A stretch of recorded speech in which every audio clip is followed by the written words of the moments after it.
Good morning.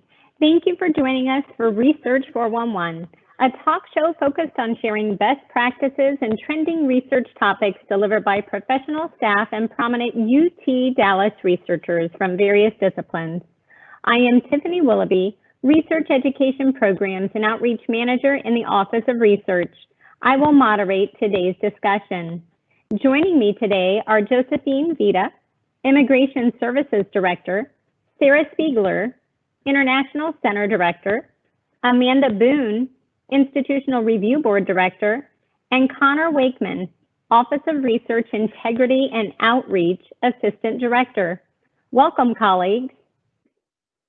Josephine, please tell us a little bit about yourself and your role at our university. Well, thank you so much for inviting me on. My name is Josephine Vitta. I'm the Director of Immigration Services. I've been providing immigration support to our campus community for about 9 years.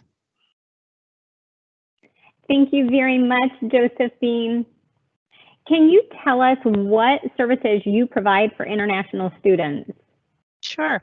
So the international students, the ISSO, which actually just recently renamed itself the International Students and Scholars Office, provides immigration support for our many international students and alumni, as well as scholars whose status in the U.S. is supported by the university. So we provide them with immigration documents.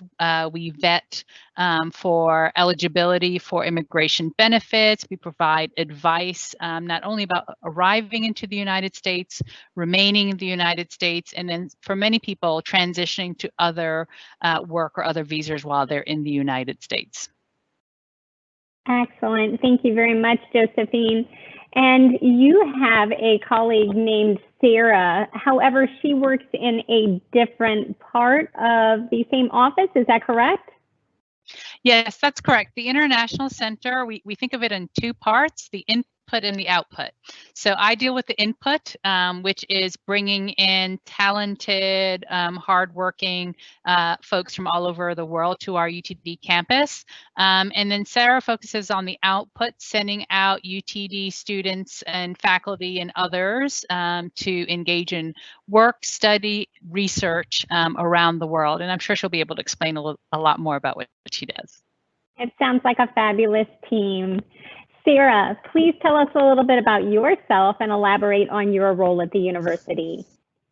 Hi, Tiffany. Thanks. My name is Sara Speigler. I'm the Director of International Education. So like Josephine said, I deal with the output part of the International Center. So we work very closely with students and faculty on sending students abroad, whether it's through a study abroad experience, research, or internships. We also work with our international risk and safety, so ensuring that while UTD members are going abroad, that they've got insurance with them, and then also working closely with the campus community on international partnership development. Thank you. And in dealing with study abroad programs, can you tell us more about the universities that you work with? Is it the same universities? Are there different universities? And how do you go about connecting with them?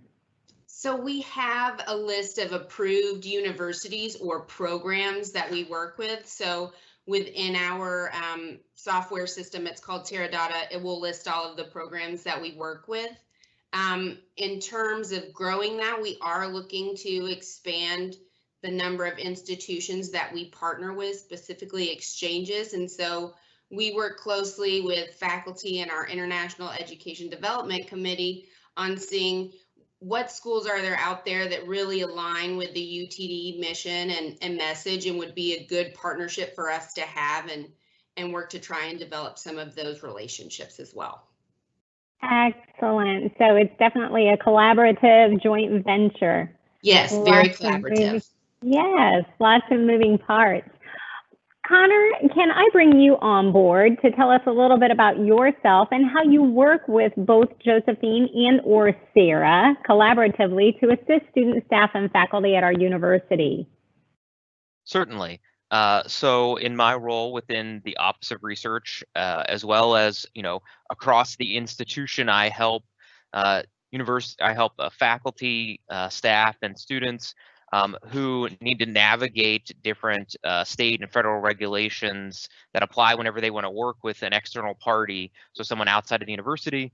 When it comes to working with Josephine and Sara, I'm helping faculty who want to involve visitors to the university in sponsored research, or who need to share with them technology, proprietary technology, or other information that we've received under an agreement with a research sponsor or collaborator, just to make sure that we're meeting our obligations as an institution to our funding sponsors and to our collaborators. Whenever we involve a person in research in the university who is not our employee or is not an actively enrolled student. And then, for Sara, I am part of the process for the university considering our institution level partnerships, right? So setting up the programs that she talks about, and that role is mostly, I work directly with Sara. But if a faculty member who is considering a new partnership does have questions about risks to themselves or to the university from starting a partnership with a foreign institution, I'm happy to talk to them about, what those specific risks are. But for, our students and our faculty who are listening, who the primary way they would interact with me would be through the international travel authorization process, right? Where, I help faculty to identify if there's any kind of export control obligations, where, there's some kind of person or entity they're working with, or if they're going to be doing work outside the university that has some kind of national security implication, where they might need approval from the government to do the thing that they want to do outside of the United States. And so that process, I'm happy to answer one-off questions, but generally the way that I get the information I need from you is through the regular travel authorization process. And so I work closely with Imperio Shanks in the International Travel Center to provide that advice to faculty and staff traveling outside of the United States. Thank you for sharing, Conor. This brings about interesting questions during this certain time in our lives, the pandemic. So what challenges have international students had to endure due to the COVID-19 pandemic? Josephine? Sure. So in addition to the challenges that we're all facing, whether those are isolation, missing family, etc., there's some very unique and specific challenges that our international students and scholars face. When you think about the very act of what they're doing requires global mobility. They have to be able to get a visa to be able to come to the United States or even return home. There's been a lot of suspension of visa services for students or scholars who are planning to arrive in the United States, or people who are trying to, travel home and come back. They may not be able to get a visa to enter the United States.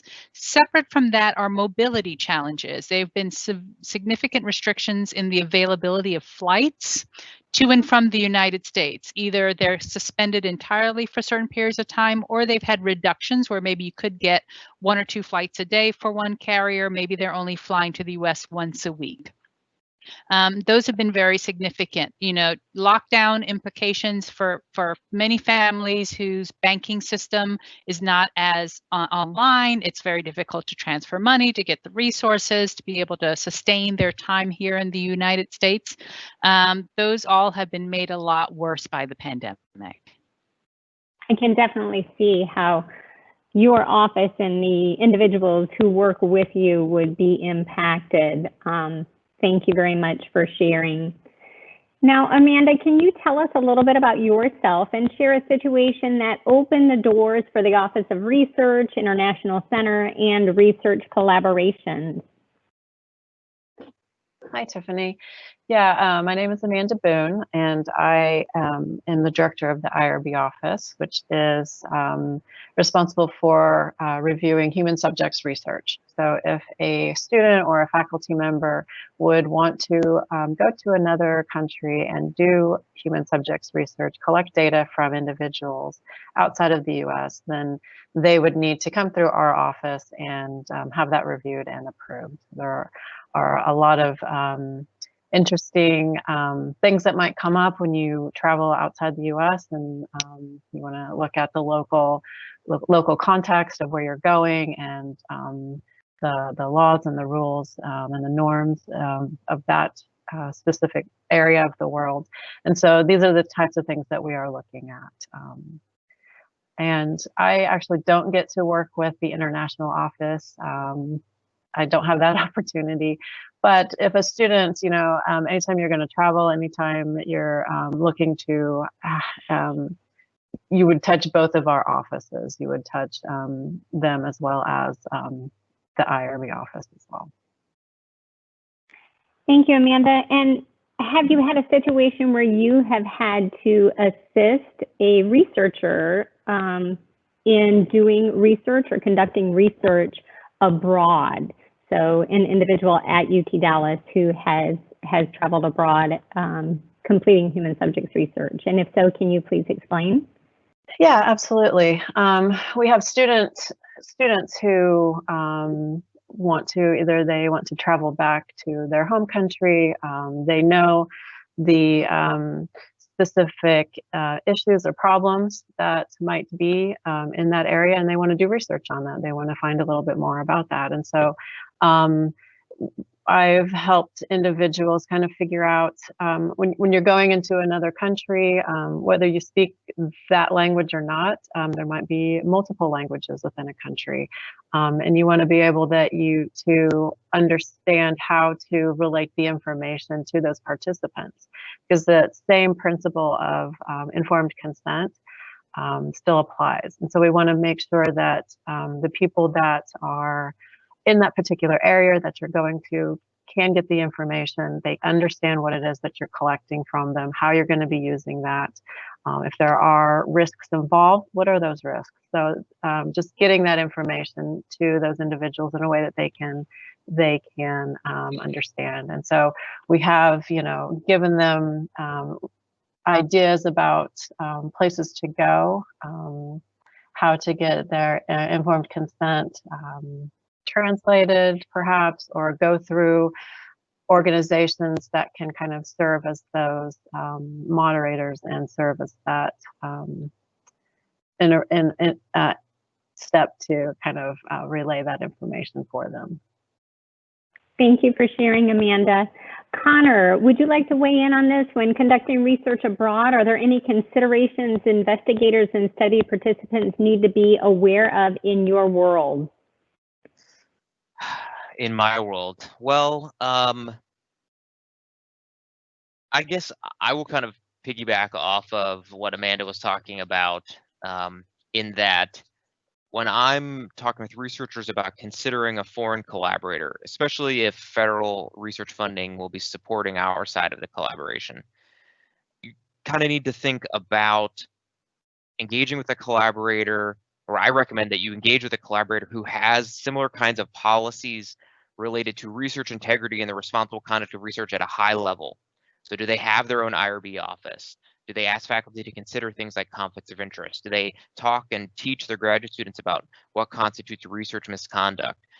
Do they encourage their research and scientists to engage in the ethical conduct of research that looks similar, doesn't have to be exactly the same, but similar to what we teach and encourage in the United States? Because that those kinds of practices and those kinds of behaviors will make them an attractive and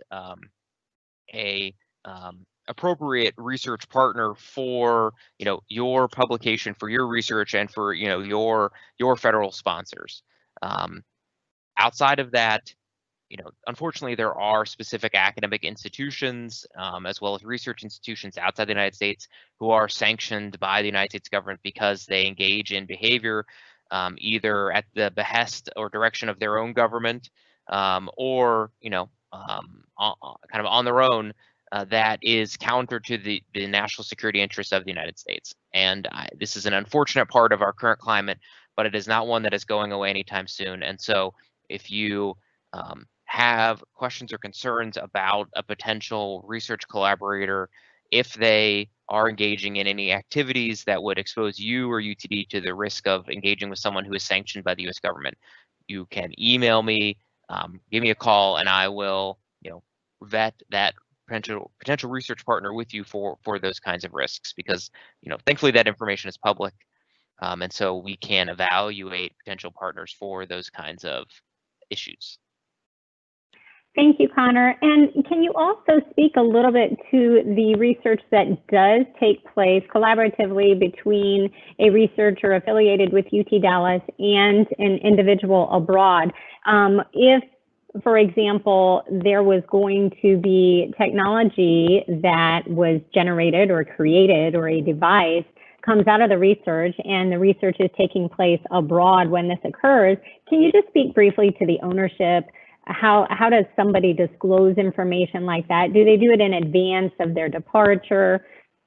Any information you can share related to that question would be appreciated. Certainly. So I will start by just noting the caveat that each of those situations kind of has to be taken on their own merits. We would look at all of the factors involved, who made what contributions, what was created, was funding, external funding involved, where was the work done, was existing university intellectual property involved, et cetera. We have an entire office devoted to assisting faculty with technology commercialization called the Office of Technology Commercialization. What I would recommend is that prior to engaging in a foreign relationship where you believe you'll be creating some kind of protectable intellectual property, some kind of novel invention or equipment or something that someone would want to commercialize, a company would want to commercialize, talk with technology commercialization. They can execute an agreement with your collaborator to set out all of these issues ahead of time, about ownership, about publication rights, about the use of the information, about sharing existing information, right? So that these aren't open question marks. Most of our foreign collaborations that we see, the purpose of the collaboration is to generate new ideas that will be then published through academic papers, journals, conferences, right? And most of that is not intended to be commercialized. But if you are, and so in that case, an agreement is not necessary. But if there is some potential commercial value to what you're doing, as a UTD employee, your obligation is to assign and to report and assign your intellectual property to UTD, regardless of where you create it. And that if you fail to do that, you are putting yourself at risk for, policy non-compliance, as well as potentially, not meeting the obligations of your federal research sponsors. So our funded researchers really need to be careful about creating protectable, goods or services or ideas outside of the university, and making sure they're reporting that stuff to the Technology Commercialization Office, called stuff, those ideas, technologies to the Technology Commercialization Office, so that office can help you to sort out who owns what is protectable, what can be published, etc. Perfect. Thanks for the additional information, Conor. And I'd like to swing back to Josephine, please. You tell us the difference between an F1 and a J1 visa. I know that international students maybe need to have these in order to come to study at UT Dallas. So if you could give us some information related to the difference between those two, I'd appreciate it. Sure, I'll be happy to explain that. So first, I'm going to start big picture. UT Dallas has a number of international students from a number of visa categories. And these can be based on their parents or other reasons why they were able to come to the United States. The majority of our international students are going to be F1 students, followed by J1s. And this is when I'm going to come to your question. F1 is an immigration category that allows individual students whose primary purpose to come to the U.S. is to study for themselves. They're primarily self-funded as a visa category. Individually, they may be funded by the university as a TA or RA or have other funding, but the intention of the visa category is that they're coming as an individual for their own individual educational goal. They can stay, they can do some kind of work authorization while they're here, but it's very personal. On the other side, you have the J1 visa category, and it has its origins in President John F. Kennedy, who really was very concerned about people-to-people diplomacy, about individuals coming from outside the U.S. to the U.S., learning about our culture, learning about our people, and then returning and taking those lessons back to their home country, so that leaders in business or government or even just ordinary citizens back in their home country would really have that understanding, and we'd have closer ties on a people-to-people level within our countries. So our J1 students are going to be funded at least or more than 50% by often their government or some other large nonprofit organization. They can be funded by universities or university abroad or our university here. But many of them also then have the requirement, once they leave the US, they must go to their home country for 2 years so that they can then take that learning back. So it's not so much an individualized goal, it's also a societal or national goal for that person to get that education and return to their home country. In addition to the J students, we also have J research scholars who are coming to the US for the purpose of research, and that's all that they're doing here. Again, funded by their government, by our government, in order to do that, their institution. And as well as we have J professors who are coming for the purpose of teaching. And with the J visa category, there's also the expectation of reciprocity. So we try to match the number of people coming into the United States with the number of people that are being sent out on the J side for the purpose of that full exchange within our countries. So I hope that kind of clears it up. It's a lot more of a idealistic visa category, whereas the F1 student is a lot more personal. Yes, thank you for the clarification. I do have another question for you, though. Can you tell us a little bit about any job placement opportunities you have? Sure.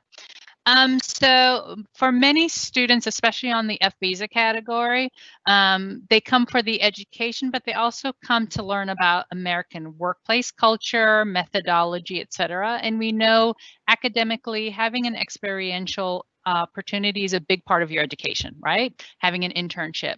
So our F1 students absolutely have the opportunity to do internships while they're in the United States, and most of them take full advantage of that. Most of them get up to 3 credits within their degree program to do internships, and those could be with companies, it could be with other universities, it could be any number of placements, so long as there's a nexus between the academic program and the placement of employment. Additionally, after graduation, they have the opportunity to request work authorization for up to a year or 3 years, depending on the degree program. Many of our PhDs use this to engage in, positions at other universities or positions, masters or PhDs, positions at other companies, so that they get some work experience that goes along with the educational package. Our J1s also have work opportunities. Many of them are limited by their sponsoring government or university, just so that they don't have as much opportunity, but they have that as well. Thank you very much, Josephine. I noticed that you post COVID-19 and world status reports on the international risk and safety news embedded in your webpage.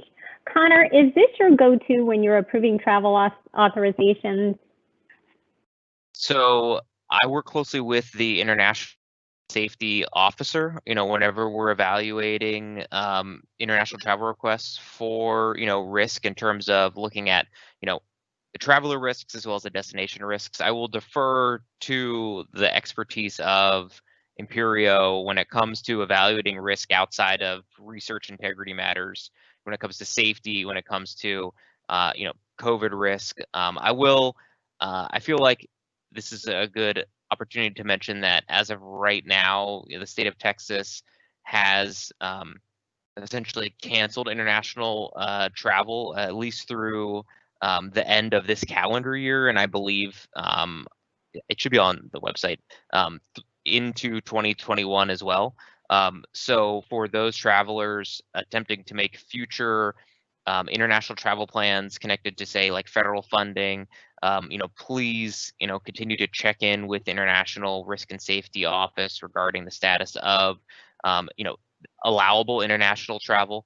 There are certain exemptions that are allowed for students seeking educational opportunities like in their home country if they're already abroad. Again, that is something that you should, as a person interested in that, check with the International Risk and Safety Office to make sure you would qualify before making any plans. Just because, as Josephine mentioned, mobility is really a concern right now. Whenever UTD is authorizing someone to make international travel, this year we've been very considerate. We have a rigorous process for evaluating, is this justified? Does a person have backup plans in case, for instance, there's a COVID outbreak or there's some kind of, social unrest or something? And so, individuals seeking to travel on behalf of UTD right now, really it really needs to be justified, and it's really only being allowed on a very, very limited basis. Hopefully I said that right, Josephine or Sarah, but I don't want to overstate the restriction because it is a pretty broad restriction, but there are certain situations that are allowed right now. If I may, you have that absolutely right. I mean, we really want to facilitate research and learning and travel, but we want to have a safety net around everybody so that what you get out of the experience is what you want and not because, something unexpected happened. So we had some initial restrictions that have been put on, and there's, like Conor said, very rigorous vetting over time. We are seeing some upticks in the level of COVID throughout the world now that we're watching to see if there's anything that might affect individuals' ability to travel personally or otherwise. But really at the heart of it is at UT Dallas, you have a community of people who are looking out for each other, for all of us, so that we can all do what we need to do in a safe manner. Thank you both. And Sarah, can you talk a little bit about why someone would want an international partnership?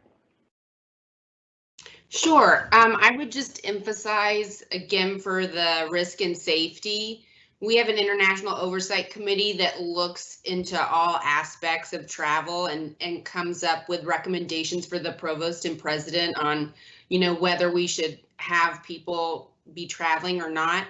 That suspension has been expended through the end of the spring semester, and kind of the key phrase that we're looking for if somebody would be authorized to go abroad is that it needs to be mission critical. So if it's not mission critical, you're not going. Now, what about partnerships? What about partnerships that are already in place? Is there some sort of flex time, or individuals who are already abroad supposed to shelter in place? Do you have situations like this? So for the spring semester, so I started at UT Dallas right about a week before the pandemic started.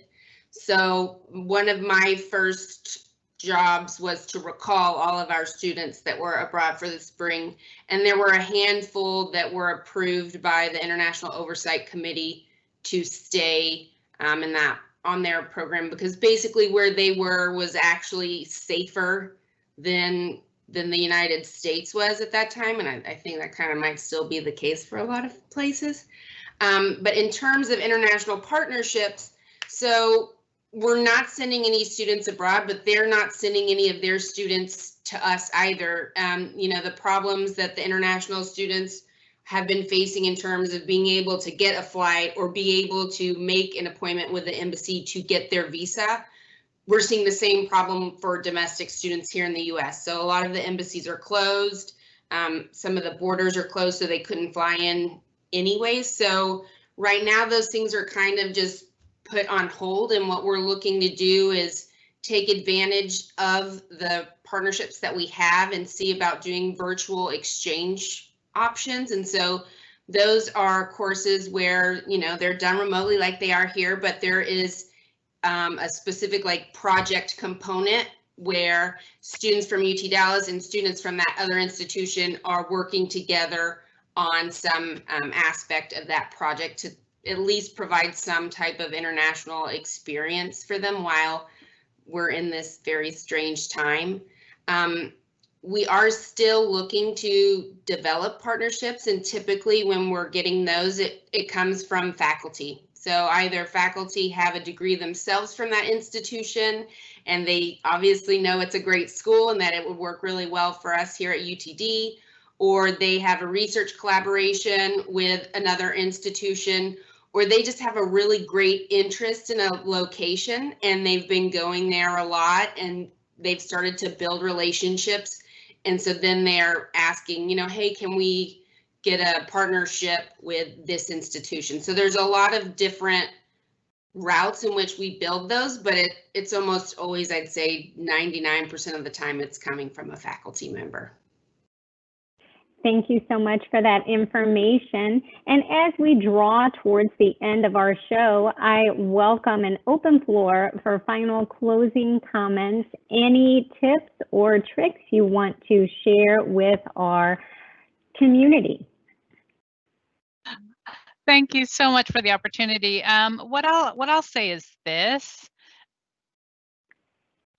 We really, at the International Center, myself on the input side, we just really value exchange across borders, right? We have such talented, hardworking people, and we really have the belief that we should be able to travel as far as our talents can take us, wherever that is. So whatever we can do to facilitate that, whether it's for learning, for teaching, for research, or just cultural exchange, we encourage everybody in our community to get out there, whether it's within Plano or around the world, just to broaden that worldview. Thank you, Josephine. Sara? I would say, although it looks like my side isn't really doing much of anything given all the circumstances, we are trying to really build relationships with our campus colleagues and collaborate with them to find the best ways to support our students and faculty on international experiences so that they're still able to get some of those experiences while we're living in this pandemic, but also when we're able to go abroad again, that our office is ready to go and that we've got great options for all of our students and faculty as well. Thank you, Sara. Amanda? I would just say, especially in these times with the research has been moved a lot virtual, that even if you were not physically going into a country and collecting data that way, there still are some considerations when collecting data from international individuals. For instance, if you are going to collect data from somebody in England or not England now, I think they voted out of the EU, but somebody in the European Union, there are some additional considerations that need to come in place. Or maybe you want to collect information from China using a China platform to collect the data, store the data. Are you aware that all of that data could potentially be owned by the government? So there are some additional considerations when actually collecting data virtually, and the IRB office is just here to help navigate that. Thank you, Amanda. And Conor. I just want to, I guess, take the opportunity to reiterate that I know that the messaging coming from federal agencies, both funding agencies, law enforcement agencies, is to be skeptical and generally, I'll say, disapproving of foreign collaborations and foreign involvement in university research. But I just want to reiterate that UTD and the research office, in supporting our faculty, our job is to help you to safely and securely and confidently engage in whatever collaboration best supports the research that you're performing, whether that's with a domestic partner or a foreign partner. And my role, insofar as conflict of interest and export controls are involved, is to find a way to help you perform the research that you perform, even if that involves requesting authorization from a government agency to work with a foreign collaborator. I see my role as helping to ensure that our researchers don't get in trouble, but also to facilitate those those relationships in a way that still meets our academic and research missions and our educational mission as an institution, and preserves, all of those aspects of our research projects that, where students learn, where we're publishing new information, where we're, developing new technologies, and, understand that, the government's concern with, foreign collaborators a lot of times is with, commercial partners, and focuses on industry and university and academia kind of gets caught up in that, when, all we really want to do is continue the same kind of educational and teaching, opportunities that we have always done, and that, those roadblocks can be overcome, but, it takes a little bit of time and a little bit of patience, and willingness to, to meet increased expectations from your funding agency, or from a government authority. Well, Josephine, Sara, Amanda, and Conor, thank you for being on our program today to share valuable information with our community. Interested in attending an Office of Research event? Registration and so much more can be found at research.utdallas.edu. Thank you.